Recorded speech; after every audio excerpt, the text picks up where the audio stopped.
As we know that eminent personalities who were invited for the Pran Pratishtha ceremony, and joining us here on the broadcast is Dr. Imam Umair Ahmad Ilyasi, who is the Chief Imam of the All India Imam Organization. He is joining us on Times Now. Thank you very much for taking out your time, sir.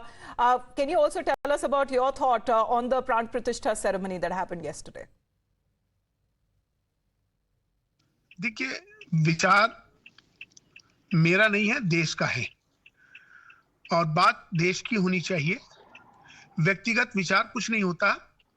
इस समय देश के लिए, चूंकि उसका नाम उन्होंने सबने रखा है राष्ट्र मंदिर, तो जब राष्ट्र मंदिर हो गया तो राष्ट्र के लिए समर्पित होगी, तो राष्ट्र में सभी लोग आते हैं और राष्ट्र में सभी लोग शामिल होते हैं। जब मैं वहां पहुंचा हूं तो मेरा मकसद था मोहब्बत का पैगाम, जिसे मैं लेके गया और उस मोहब्बत के पैगाम को जहां तक पहुंचे, ये मेरा मकसद है। तो उसी के लिए वहां पर तमाम सब ने इसको खुशी का इजहार किया है।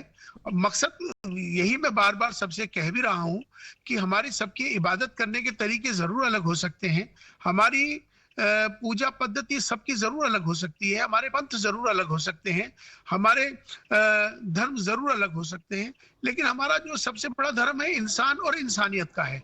और भारत में रहते हैं, हम सब भारतीय हैं, तो इसलिए हमें भारत को मजबूत करना है, भारतीयता को मजबूत करना है, क्योंकि राष्ट्र सर्वोपरि है।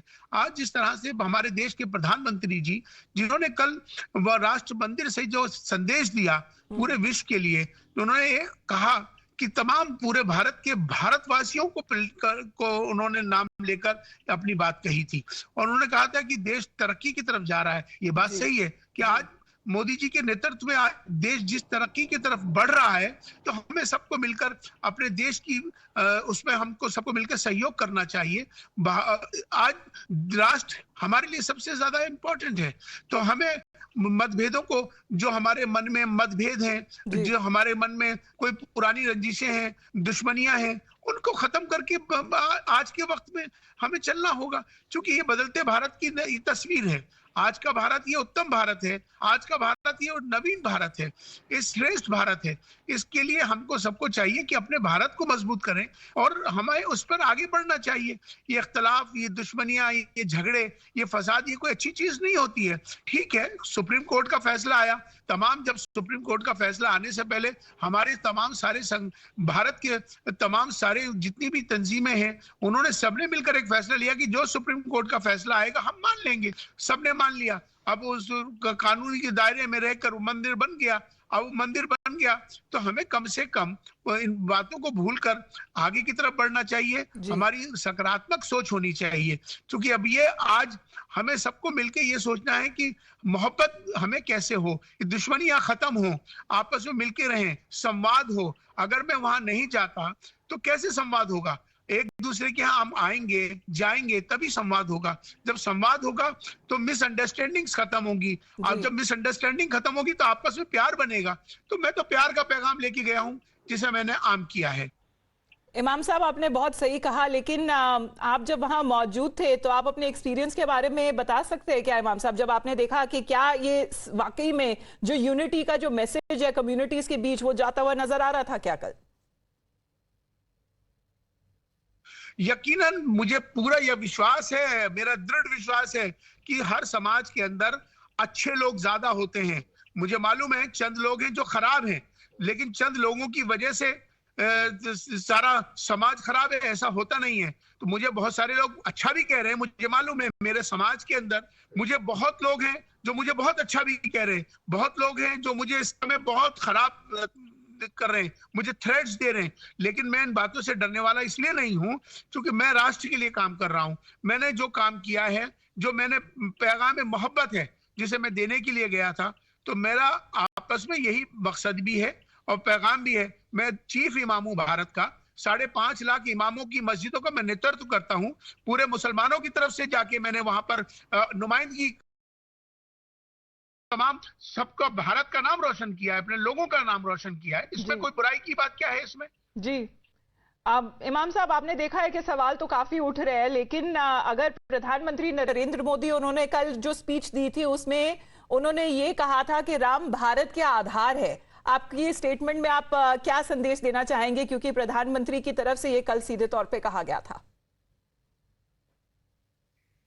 बिल्कुल उन्होंने जो कहा है उसमें क्या गलत है?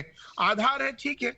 ये अगर हम भारत में रहते हैं और भारत में रह के अगर हम राम की बात नहीं करेंगे तो कहाँ जाके होगी बात?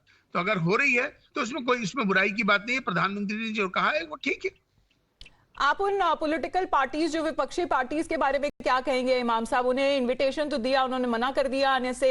कईयों ने इनका जो नाम दे दिया, बीजेपी और आरएसएस का इवेंट का नाम दे दिया था प्राण प्रतिष्ठा के समारोह को। सर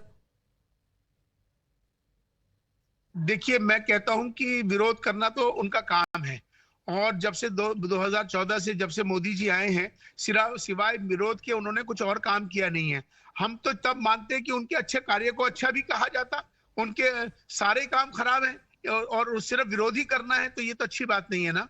मकसद कहने का ये है कि इनके लिए बस एक ही पैगाम है कि नजरिया बदलिए तो नजारा बदल जाएगा। बस यही पैगाम है मेरा।